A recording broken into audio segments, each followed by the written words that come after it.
என்னென்ன பண்றீங்க? ஓ ஜலதோஷம் பிடிச்சிருக்குமா? ஆவி பிடிச்சிட்டு இருக்கேன். ஆச்சி, ரொம்ப மோசமான வியாதி இது. மருந்து சாப்பிட்டா ஒரு வாரத்துல போயிடும். மருந்து சாப்பிடலன்னா 7 நாள்ல போயிடும்.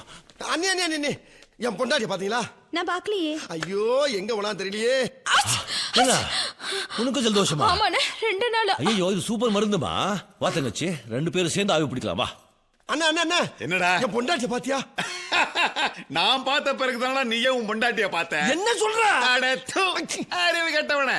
உனக்கு பொண்ணு பார்க்க போகும்போது உன் பொண்டாட்டிய முதல்ல பார்த்தது நான் தானே. அப்பாடா, ரொம்ப அழுத்தாதீங்க, மூச்சு முட்டுது. என்ன என் பொண்டாட்டி குரல் கேக்குது? காலை கொஞ்சம் உள்ள எடுத்துக்கோ, கேப்பே இருக்க கூடாது. சரி. ஐயோ, இந்த அக்கிரமத்தை எங்க போய் சொல்லுவேன்? என்ன சொன்னாலும் அடங்க மாட்டேங்கிறானே. இன்னைக்கு போறவே போத்திக்கிட்டு கிளம்புட ஆறாடே. நான் என்ன பண்ணுவேன்? விட மாட்டேன், தடுக்காம விட மாட்டேன். ரொம்ப வேர்க்குதே.